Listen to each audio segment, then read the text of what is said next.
মে দিবস শুধু একটি দিবস নয়।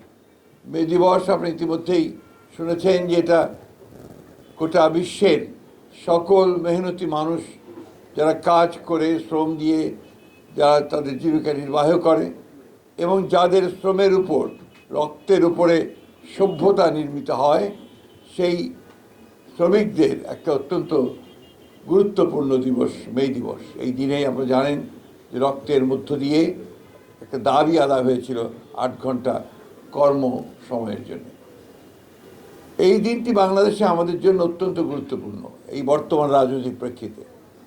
আপনারা জানেন যে দীর্ঘ 18 বছর 17 বছরের একটা দীর্ঘস্থায়ী ফ্যাসিস্টদের বিরুদ্ধে সংগ্রামকে লড়াই করে আমরা একটা ছাত্র গণ অভ্যুত্থানের মধ্য দিয়ে ফ্যাসিস্টদেরকে বিতাড়িত করতে সক্ষম হয়েছি এবং তারপরে প্রায় 1.5 বছর একটি অন্তর্বর্তীকালীন সরকারের তত্ত্বাবধানে থেকে আমরা একটা সম্পূর্ণ নিরপেক্ষ একটা নির্বাচনের মধ্য দিয়ে বাংলাদেশ জাতীয়তাবাদী দল রাষ্ট্র পরিচালনার দায়িত্ব পেয়েছেন।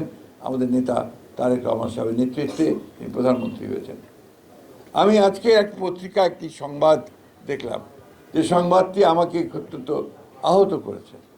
যে জামাত ইসলামের আমির তিনি বলছেন যে বিএনপি ইঞ্জিনিয়ারিং করে ক্ষমতায় এসেছে।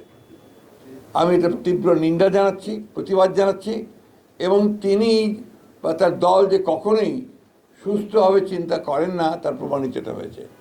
সমগ্র পৃথিবী, এই সমস্ত যারা অবজারভার এসেছিল, সমগ্র বিশ্বের সমস্ত দেশগুলো, বাংলাদেশের সমস্ত প্রতিষ্ঠানগুলো, পত্র পত্রিকা, মিডিয়া এক বাক্যে স্বীকার করেছে যে এই নির্বাচনটি ছিল এই কালের, অর্থাৎ বাংলাদেশ সৃষ্টির পর থেকে সবচেয়ে নিরপেক্ষ, অবাধ এবং সুষ্ঠু নির্বাচন।